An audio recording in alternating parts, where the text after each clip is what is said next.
அவரவர்களுக்கு இருக்கும் நம்பிக்கைகள் எதுவாக இருந்தாலும் அது உங்களது உரிமை, உங்களது நம்பிக்கை. அதில் எந்த விதமான பிரச்சனையும் இல்லை. அதை வேண்டாம் என்று சொல்லவில்லை. ஆனால் அதை மற்றவர்கள் மேல் திணித்து எல்லோரும் ஒரே மதம், எல்லோரும் ஒரே உணவு, எல்லோரும் ஒரே போலதான் இருக்க வேண்டும் என்று சொல்வதைத்தான் நாம் எதிர்க்கிறோம். சொல்ல போனால் சில நிறங்களை அவர்கள் குத்தகைக்கு எடுத்தது போல, காவி நிறம் என்றால் அப்படி குத்தகைக்கு எடுத்தது போல இல்லையே, இங்கேயும் காவி நிறம் காண்பிருக்கிறார்கள். புத்தருடைய நிறம் காவி. அதைவிட ஒரு ஒளி நமக்கு கிடைத்திருக்கிறதா? எதையும் நம்மிடமிருந்து எடுத்துக்கொண்டு போகவோ அவர்களுடையது என்ற அடையாளம் பிடித்துவிடவோ விட்டுவிடக்கூடாது என்பதில் நாம் ரொம்ப கவனமாக இருக்க வேண்டும் என்பதுதான். தீபம் ஏற்றலாம், எங்கே ஏற்றுகிறோம் என்பது இருக்கிறது. அதற்காக தைரியமாக நிற்பதில் மிக மிக மிக ஒரு நல்ல தைரியத்தை காண்பித்திருக்கிறார் நமது அரசு. அதற்கு பாராட்டுகளும் நன்றியும் தெரிவித்துக் கொண்டு நாம் செய்யும் பணியை நம் மனதில் இன்னும் உறுதியாக ஏற்றிக்கொண்டு பயணிப்போம் தோழர்களே.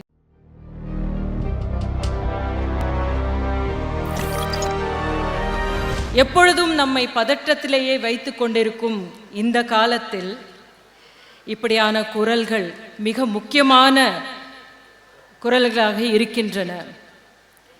நாம் பேசுவது, நாம் ஒன்றாக திரண்டிருப்பது, நமது சித்தாந்தங்கள், நாம் சொல்லிக் கொண்டிருக்கும் விஷயங்கள் அனைத்தும் மக்களை ஒருமைப்படுத்தவும், சமத்துவத்தை நிலைநிறுத்தவும், மனதிற்குள்ளே இருக்கும் வெறுப்பை விலக்கவும், அன்பென்னும் அறத்தை எல்லோருக்கும் பகிரவும் தான் என்கிற இந்த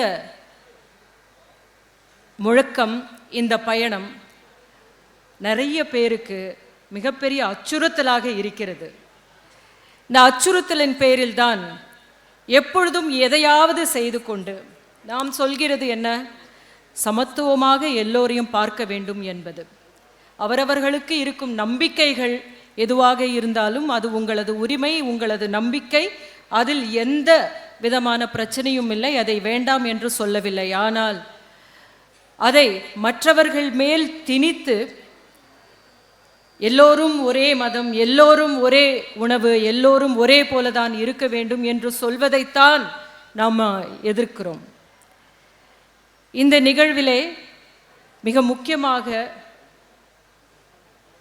வழிபாட்டு தளத்தில் மட்டுமே வாசித்து கொண்டிருக்கும் இந்த இசைக்கலைஞர்கள் இங்கே வந்து வாசித்தது அவர்களுடைய நிலை நம்மளோடு சேர்ந்து இருக்கிற மனநிலை தான் என்று தெரிவிக்கப்படுகிறது. அதற்கு நாம் முயன்றால், நாம் சொன்னால், நாம் கேட்டால் எல்லோருக்குள்ளும் இருக்கின்ற அந்த சமத்துவம் என்கிற ஒரு ஒளி வெளியே வரத்தான் செய்யும் என்பதற்கு சான்றுதான் இது. அதை கேட்கத்தான் வேண்டும். இங்கே மாணவர்கள் பரிசு பெற்றார்கள். ஆனால் நேரம் இல்லை என்பதனால் அவர்களை வைத்து ஒரு குரூப் போட்டோ மட்டும் எடுத்துட்டு அனுப்பிச்சிடலாம் அப்படின்னு. ஆனால் எதேச்சையாக நிகழ்ந்த ஒரு நிகழ்வு அந்த குரல்களை நமக்கு கேட்பதற்கான ஒரு வாய்ப்பை தந்தது. அது எவ்வளவு ஒரு அற்புதமான ஒரு விஷயமாக இருக்கிறது. எப்பொழுதுமே இந்த விருதுகள் தருகிறோம் என்று விருதை மட்டும் வாங்கிட்டு வந்து போயிடுங்க அப்படின்னு சொல்றது. ஆனா எதேச்சையாக நடந்திருக்கிற இந்த நிகழ்வை நாம் மனதில் வைத்துக்கொண்டு எதற்கும் ஒரு துவக்க புள்ளி உண்டு என்பதுதான். அவர்களை இப்படி அவர்களுடைய பெயரையே சொல்ல வைத்ததன் மூலமாக எத்தனை பலதரப்பட்ட குரல்களை நாம் கேட்டோம். பலதரப்பட்ட குரல்கள் கேட்க வேண்டும். அதற்கான மேடைதான் இது. எப்பொழுதும் வெளிச்சத்தில் இருக்கின்றவர்களுடைய குரல்கள் மட்டுமே அல்ல, வெளிச்சம் படாத, வாய்ப்பு கிடைக்காத, ஆனால் உரிமை இருக்கிற எல்லோருடைய குரல்களும் ஒலிக்கப்பட வேண்டும் என்பதற்கான ஒரு மேடைதான் தமிழ்நாடு முற்போக்கு எழுத்தாளர் கலைஞர் சங்கத்தினுடைய மேடை. அது எதேச்சையாக நடந்தது என்று நான் நினைக்கவில்லை. நாங்கள் இப்படித்தான் இருக்கிறோம் என்பதை சொல்வதற்காக நடந்திருக்கிறது. தோழர்களே, நமக்கு முன்பே மிகப்பெரிய சவால்கள் இருக்கின்றன என்பது மட்டும் புரிகிறது. தொடர்ந்து நாம் பேசிக்கொண்டிருக்கும் அரசியலாகட்டும், அறமாகட்டும், அன்பாகட்டும், சமத்துவமாகட்டும், இன்னும் உரக்க பேச வேண்டிய ஒரு நேரமாக இருக்கிறது. அதை பேசுவதற்கு நாம் எல்லாம் ஒன்று கூட வேண்டி இருக்கிறது. மீண்டும் மீண்டும் நம்மை நாமே தட்டி சொல்ல வேண்டி இருக்கிறது. நீ சரியான பாதையில் தான் செல்கிறாய். நீ செல்ல வேண்டிய பாதை கடினமாக இருக்கலாம், ஆனால் நாம் நீதியின் பாதையில் செல்கிறோம், உண்மையின் பாதையில் செல்கிறோம். அதனால் அச்சப்பட தேவையில்லை என்பது. அச்சப்பட தேவையில்லை என்று நின்றால் மட்டும் போதும்.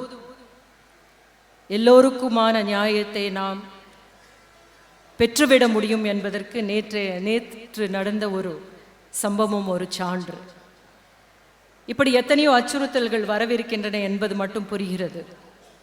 கலைஞர்களாகிய நாம், எழுத்தாளர்களாகிய நாம் இந்த சமூகத்துக்கு உறுதுணையாக, ஒரு விதத்தில் வெளிச்சத்தை காட்டுபவராக, ஒரு விதத்தில் தட்டி கொடுப்பவராக, தைரியத்தை ஊட்டுபவராக இருக்க வேண்டியவர்கள். அதை செய்வோம் என்பதற்கு இங்கே பெரிய திரளாக வந்திருக்க நீங்களும் வரவிருப்பவர்களும் எப்பொழுதும் நம்மை பற்றி பேசும் பொழுது மரியாதையுடன், மிக மிக மிக மரியாதையுடன் நம்மை பார்ப்பதற்கு காரணம் என்னவென்றால், நாம் எப்பொழுதும் எளியவர்கள் பக்கம் நிற்கிறோம் என்பது மட்டும்தான். அதை நாம் எப்பொழுதும் செய்வோம். இந்த 4 நாட்களில் நாம் எல்லோரும் ஒருத்தருக்கொருத்தர் பகிர்ந்து கொள்ள வேண்டியவை பகிர்ந்து கொள்வோம், தெரிந்து கொள்ள வேண்டியவை தெரிந்து கொள்வோம்.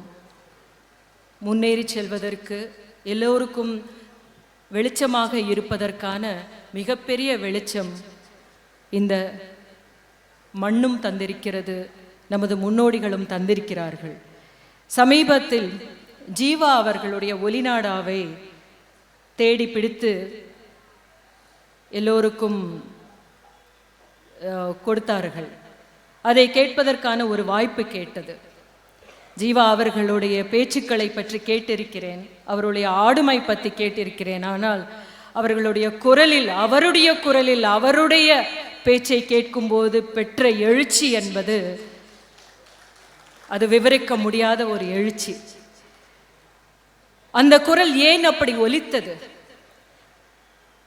என்று யோசித்தோமானால், எப்பொழுதும் ஒதுக்கப்பட்டவர்களை பற்றி யோசித்துக் கொண்டிருந்ததனால், ஒதுக்கப்பட்டவர்களுக்காக பேசிக் கொண்டிருந்ததனால் அந்த குரல் அப்படி ஒலித்தது. வெறும் வார்த்தைகள் அல்ல. வார்த்தைகள் யார் வேண்டுமானாலும் எழுதிவிடலாம், அலங்கார பேச்சுக்கள் யார் வேண்டுமானாலும் சொல்லிவிடலாம். ஆனால் அந்த பேச்சுக்கள் அர்த்தமுள்ளவையாக இருக்கின்றனவா, உங்களுக்கு திசை காட்டிகளாக இருக்கின்றனவா என்பது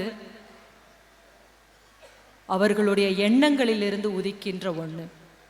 அந்த எண்ணங்களை நாம், எப்படிப்பட்ட எண்ணங்களை நாம் வளர்த்து கொள்ள வேண்டும் என்பதற்கான எத்தனையோ முயற்சிகள் இந்த தமிழ்நாடு முற்போக்கு எழுத்தாளர் கலைஞர்கள் சங்கம் சார்பாக நடந்து கொண்டுதான் இருக்கின்றன. எல்லோரும் எழுத வேண்டும், எல்லோரும் உங்கள் குரலை பதிவு செய்ய வேண்டும். ஏனென்றால் புதிய குரல்கள் வேண்டும் நமக்கு. இன்றைய மேடையில் ஒலித்தது போல எப்பொழுதுமே எல்லாமும் ஒரே ஒரு இடத்திற்காக இல்லை என்பது அந்த இசை வாத்தியம், இசை கலைஞர்கள் இங்கே வந்து வாசித்ததில் எதுவும் ஒரே ஒரு விஷயத்திற்காக அல்ல. ஆனால் அதை அப்படி கட்டமைப்பதில் ஒரு மும்முரமாக இருக்கின்றார்கள். சொல்லப்போனால் சில நிறங்களை அவர்கள் குத்தகைக்கு எடுத்தது போல, காவி நிறம் என்றால் அப்படி குத்தகைக்கு எடுத்தது போல இல்லையே, இங்கேயும் காவி நிறம் காண்பிருக்கிறார்கள். புத்தருடைய நிறம் காவி. அதைவிட ஒரு ஒளி நமக்கு கிடைத்திருக்கிறதா? எதையும் நம்மிடமிருந்து எடுத்துக்கொண்டு போகவோ, அவர்களுடையது என்ற அடையாளம் பிடித்திடவோ விட்டுவிடக்கூடாது என்பதில் நாம் ரொம்ப கவனமாக இருக்க வேண்டும் என்பதுதான். எதையும் விட்டு தர வேண்டியதில்லை. பூக்களில் ஒன்று தாமரை, ஏன் அதை நாம் விட்டு கொடுக்க வேண்டும்? எல்லா பூக்களை போலத்தான் அது என்ன விதிவிலக்கு? நாமளே தாமரை என்று சொல்வதற்கு பயப்படுவதோ, தாமரை என்ற ஒரு பூவையோ இல்லை அந்த ஒரு லட்சணையோ நாம் பயன்படுத்துவதற்கும் நாம் யோசிக்கிறோம். ஏனென்றால் அவர்கள் குத்தகைக்கு எடுத்துக்கொண்டார்கள் என்ற. அப்படி இல்லையே, அந்த பூக்களிடம் கேட்டால் அவை சிரிக்கும். நான் இந்த இயற்கையினுடைய ஒரு பகுதி, மல்லிகை பூ போல, ரோஜா பூ போல நானும் ஒரு பூ தானே, என்னை எப்படி அவர்களிடம் நீங்கள் கொடுத்து விட்டீர்கள் என்று கேட்கும். அப்படி எதையும் யாருக்கும் கொடுத்து விடக்கூடாது. யாரும் எதையும் எடுத்துக்கொண்டு போய் அதை வைத்து நம்மளை அச்சுறுத்தக்கூடாது என்பதில் கவனமாக இருக்க வேண்டும் என்பதுதான். தீபம் ஏற்றலாம், எங்கே ஏற்றுகிறோம் என்பது இருக்கிறது. அதற்காக தைரியமாக நிற்பதில் மிக மிக மிக ஒரு நல்ல தைரியத்தை காண்பித்திருக்கிறார் நமது அரசு. அதற்கு பாராட்டுக்களும் நன்றியும் தெரிவித்துக் கொண்டு நாம் செய்யும் பணியை நம் மனதில் இன்னும் உறுதியாக ஏற்றிக்கொண்டு பயணிப்போம் தோழர்களே. நன்றி.